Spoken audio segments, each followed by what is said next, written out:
Territorio Ambiental, un espacio de acercamiento y nuevas propuestas para cuidar el medio ambiente, con Francisco Calderón y Erika Larios. Una producción del Instituto Mexicano de la Radio y la Procuraduría Ambiental y del Ordenamiento Territorial del Distrito Federal. Territorio Ambiental, pasión por el medio ambiente.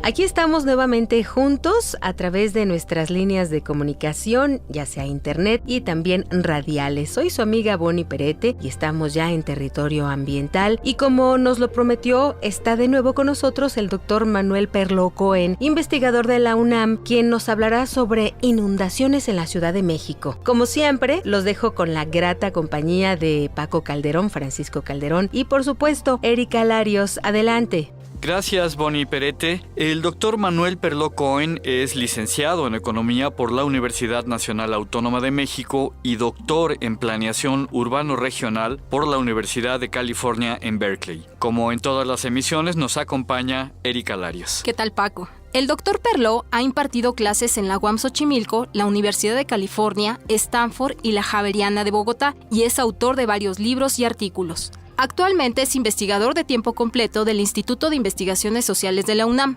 miembro del Comité Académico del Lincoln Institute of Land Policy e integrante de la Asociación Internacional de Sociología y de la Latin American Sociological Association. Es un placer contar nuevamente con la presencia del doctor Manuel Perló. Y bueno, doctor, pues entremos en tema directamente. Yo quisiera preguntarle, ¿por qué sufrimos de grandes inundaciones en la cuenca de México? ¿Tiene que ver esto el hecho de que la ciudad se está hundiendo por la sobreexplotación de los mantos acuíferos? Bueno, gracias por invitarme nuevamente al programa. Es un gusto estar aquí. Ya decíamos en el programa anterior que estamos en una olla, ¿verdad? Pero esta olla no es pareja, sino tiene pequeñas cavidades, tiene protuberancias. Entonces, ¿qué pasa cuando llueve? ¿Qué pasa cuando toda esta agua escurre por las laderas y se va al fondo de esta cuenca? Bueno, se producen inundaciones. Normalmente, si no hubiera gente aquí, pues tendríamos un gran lago enorme, un megalago. No habría ningún problema, pero pues las civilizaciones empezaron a llegar a esta cuenca desde hace 15,000 años y, claro, encontraron en estos lagos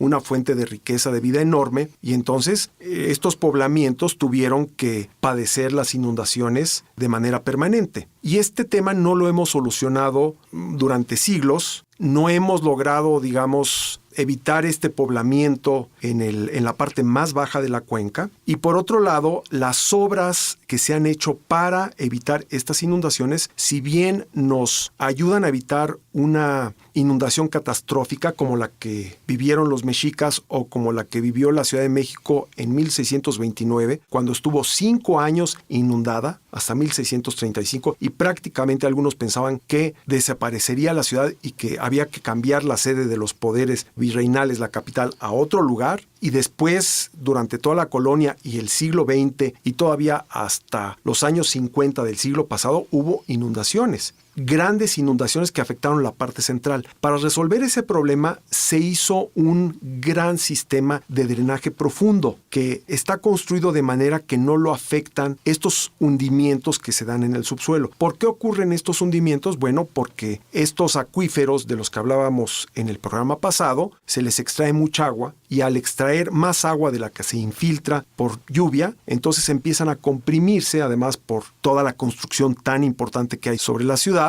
y empiezan a darse resquebrajaduras de estas arcillas, hay compactaciones y hay hundimientos que, llamémosle, no son parejos, sino son diferenciales. Aquí se hunde 5 centímetros, allá 30, por allá 1 metro, y entonces parece como un sube y baja, como una montaña así como rusa, Avenida ¿verdad? Zaragoza, ¿no? Como está ahorita muchas partes de la ciudad, con que hundimientos. vamos así como en montaña rusa, ¿verdad?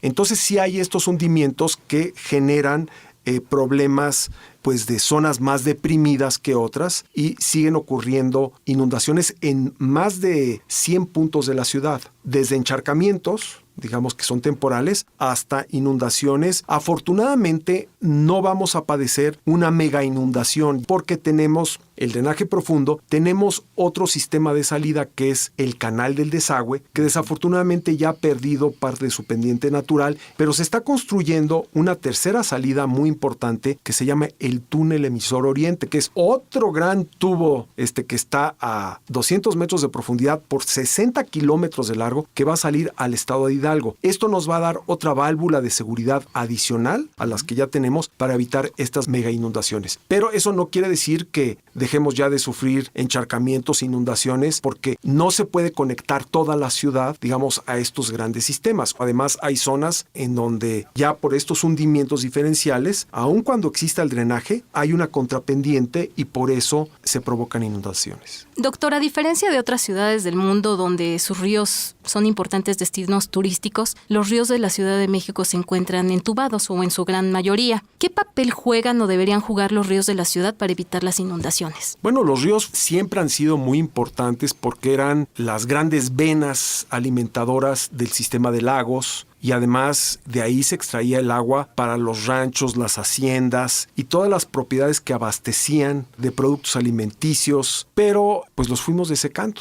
Los fuimos entubando efectivamente. Este hidrocidio, como lo llamo yo, ocurrió sobre todo a partir de los años 30. A los 60 entubamos Río de la Piedad, Río Churubusco, Río Miscuac, Río San Joaquín. En fin, podemos alargarnos en la lista de ríos. Esto se hizo porque se veían dos problemas en los ríos. Uno era un tema de inundaciones. Y luego había un problema sanitario. Muchos de estos ríos se empezaron a utilizar como drenajes, como tiraderos de basura. Entonces ya no eran los ríos cristalinos, bonitos, donde la gente podía irse a pasear. En realidad eran lugares muy desagradables, lugares peligrosos. Y entonces la solución en ese entonces se pensó como, pues vamos a entubarlos. Ese es el progreso. Ese es, digamos, el avance que vamos a dar como sociedad entubando los ríos. Y no hubo voces que los defendieran. Y además venía el automóvil, ya estaba muy fuerte la industria del automóvil en los años 40, 50, entonces dijo, bueno, ¿y por qué no aprovechamos para meter viaductos, calles y vías rápidas en estos cauces de los ríos? Y así fue como se hizo. Entonces se aprovechó, digamos,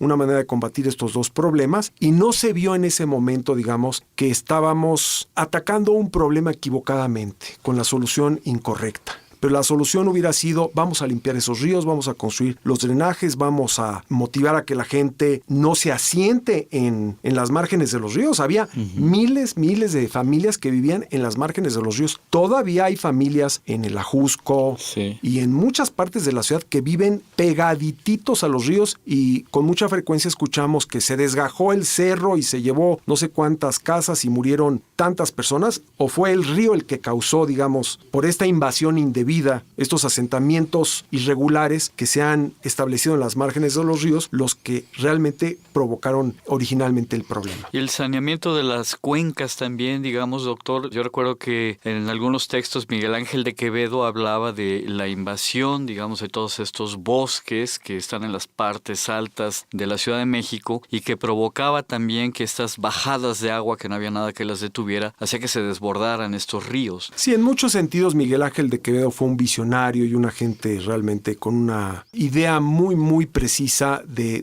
todo el ecosistema de la Ciudad de México, y él entendía esa relación perfecta entre bosque, agua, suelo, y bueno, propuso pues el repoblamiento arbóreo de la Ciudad de México, pero también veía el tema del agua. Definitivamente, él conoció, por ejemplo, la cuenca del río Magdalena porque como ingeniero tuvo que construir uno de los primeros sistemas hidroeléctricos de la ciudad que se construyó justamente en la cuenca del Magdalena, que se aprovechaba espléndidamente las caídas de agua de toda esa gran cañada maravillosa y se generaba electricidad para las plantas textiles que había en toda esa zona del sur poniente de la ciudad. Entonces, Miguel Ángel de Quevedo vio ya el tema de que había que cuidar los bosques porque de esa manera también se cuidaba el agua. Los bosques son las fábricas de agua. Él lo vio muy claramente. Además, propuso el establecimiento de plantas de tratamiento de aguas residuales. Fue de las primeras personas que lo propuso. Entonces, realmente tenía una visión muy interesante. Desafortunadamente, como en muchas otras cosas, pues se le hizo poco caso, ¿no? O sea, algunas cosas de él todavía las tenemos afortunadamente, pero en muchas cosas no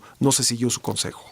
Doctor, ¿y qué tan factible sería la recuperación de estos ríos, volverlos a abrir y de hacer lagos artificiales, por ejemplo, en los que pudiéramos retener el agua? Bueno, la idea de recuperar el hábitat hídrico natural es un viejo sueño, es algo que ya tiene mucho tiempo y que además tuvo un impulso extraordinario en la década de los 70, cuando a través de la visión del ingeniero Gerardo Cruikshank se crearon lagos artificiales al oriente de la ciudad. Tenemos un lago artificial que es el Nabor Carrillo, son 1,000 hectáreas, es el lago más grande que tiene en este momento la ciudad. Qué paradoja, ¿verdad? Que siendo esta una ciudad de lagos, tenemos que crear lagos artificiales. Pero bueno, ni modo, vamos a tener que revertir parte de este proceso a nuestra generación y a las futuras les toca ese proceso. Entonces, ha habido, digamos, un interés por los lagos y recientemente empieza a haber interés por los ríos. Y esto es muy bueno porque finalmente los ríos son parte de todo este sistema hídrico que tenemos y podemos hacer cosas extraordinarias con ellos siempre y cuando haya una política muy clara, muy decidida por parte de las autoridades, pero también siempre y cuando los vecinos, los comuneros, los ejidatarios, los pobladores de todas las zonas en donde están estos ríos, que son decenas de ríos en toda la cuenca, se habla hoy de entre 48 y 55 ríos, la mayor parte de ellos en el poniente de la ciudad, en la Sierra de las Cruces. Todo el mundo conoce el río San Joaquín, el río Tacubaya, el río Magdalena, el río Mixcoac, el río San Ángel. Todo el mundo ha oído hablar porque circula por calles que tienen esos nombres. Podemos hacer cosas muy interesantes, empezando por la parte de la cuenca alta, la parte donde nacen estos ríos, donde todavía hay manantiales, donde podemos recuperarlos y donde podemos comenzar a protegerlos de los drenajes, del agua, digamos, que de manera ilegal se vierte a esos